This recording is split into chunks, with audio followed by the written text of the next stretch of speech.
Bravo, vous venez d'acquérir une aile Wipika et vous allez enfin pouvoir vous adonner aux joies du flysurf. L'aile Wipika possède des qualités qui la rendent unique. Elle redécolle de l'eau facilement et rapidement grâce à sa structure gonflable. Elle est d'une stabilité incomparable, gage de sécurité. Elle est puissante et performante. Enfin, elle est simple d'aspect et d'utilisation. Je suis Matt Pendle et je vais vous donner les conseils nécessaires pour la meilleure utilisation possible de votre aile, ainsi que des explications sur les manœuvres de base du flysurf. Pour commencer une petite session de jump sur les spots du sud de la France et d'Hawaï.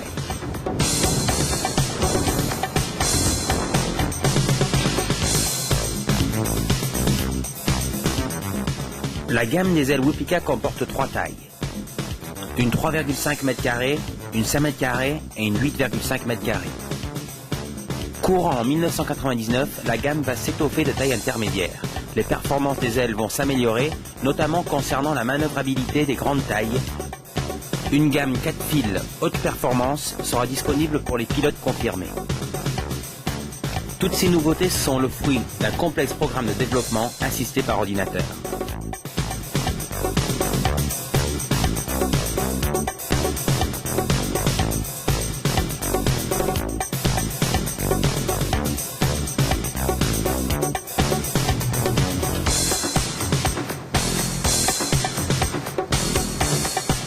Également courant en 1999, une gamme de planches adaptée à tous les niveaux de pratique sera commercialisée, dont la Wipika Board Matt Pendle Design, que l'on voit ici sur ces images. Cette planche de freeride a été développée pour l'ensemble de la gamme des ailes Wipika et convient aussi bien aux familiers des sports de glisse qui veulent débuter le flysurf qu'aux pilotes confirmés. Ses points forts sont une remontée au près très facile dans toutes les conditions de vent, ainsi qu'une grande maniabilité dans les courbes et les sauts.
Tout d'abord, avant d'utiliser votre aile Wipika, et si vous n'avez pas d'expérience en matière de cerf-volant de fil, il est indispensable de s'initier avec un cerf-volant bon marché, piloter votre aile bras fléchi dans l'axe des fils et évoluer dans la fenêtre de vent, la zone d'évolution du cerf-volant.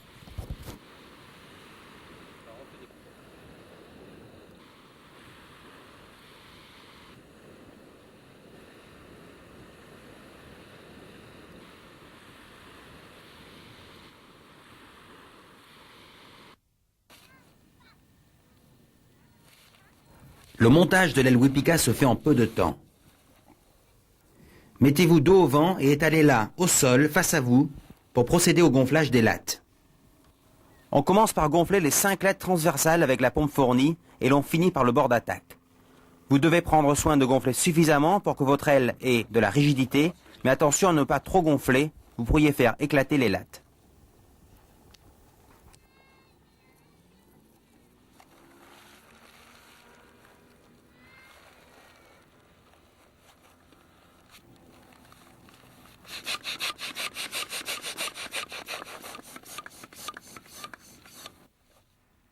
Il faut évidemment éviter de mettre la pompe dans le sable. Et toujours donner quelques coups de pompe énergique avant de gonfler votre aile. Ça évite d'introduire du sable dans les chambres à air.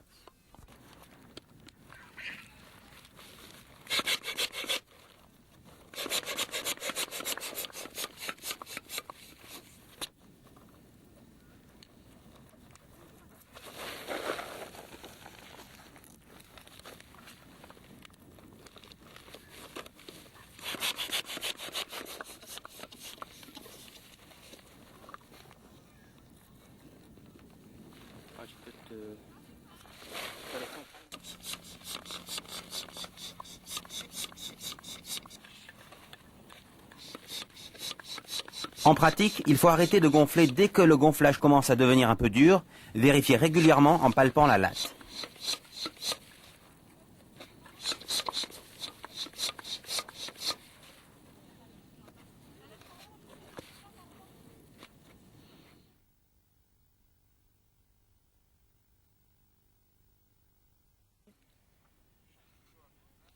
Il ne faut en aucun cas enfoncer les valves de gonflage.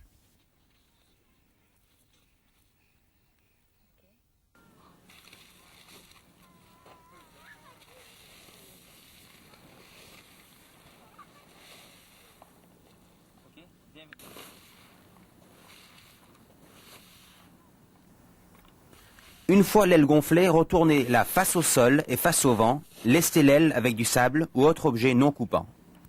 Évitez bien sûr de marcher sur votre aile.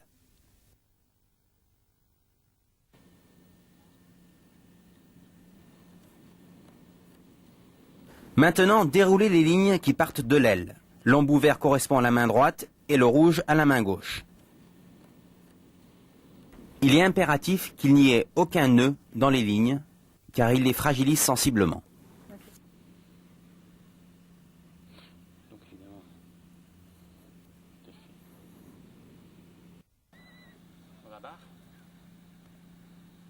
Ensuite, déroulez les lignes qui se trouvent sur la barre et positionnez-les au sol. Vous devez ensuite intercaler une paire de rallonges pour augmenter la distance entre votre aile et vous.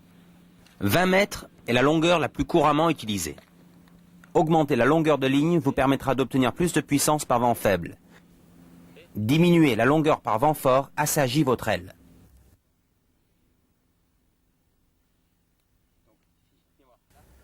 Raccordez les longueurs de ligne par la tête d'alouette rouge sur rouge et vert sur vert.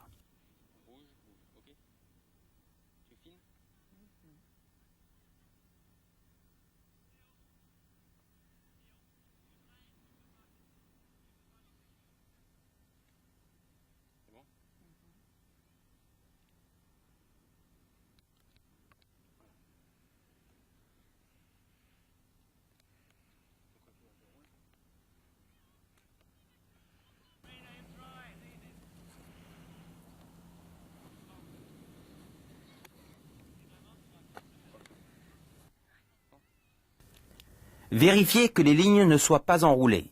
Il est possible de naviguer momentanément avec 1 ou 2 tours dans les lignes, mais cela les fatigue.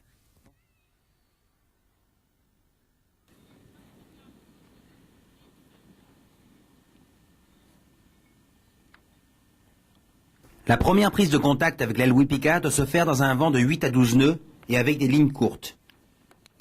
Une fois l'aile prête à l'envol, fixez votre bracelet de sécurité au poignet et entraînez-vous sans harnais dans 50 cm d'eau.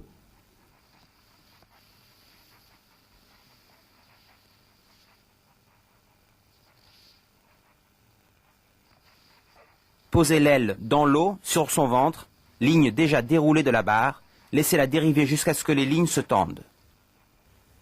Si l'aile est à plat, à l'endroit ou à l'envers, laissez d'abord le vent tendre les lignes, puis gonflez l'aile. En tirant doucement à gauche ou à droite, être brusque ne sert à rien, au contraire, amenez l'aile à prendre sa position verticale. Toujours posée sur l'eau, elle remonte alors doucement au vent. Lorsqu'elle arrête de remonter au vent en bord de fenêtre, il suffit de tirer sur la ligne du haut pour qu'elle décolle. Une fois l'aile en l'air, entraînez-vous à la faire évoluer en bord, puis en milieu de fenêtre, où vous sentirez toute sa puissance.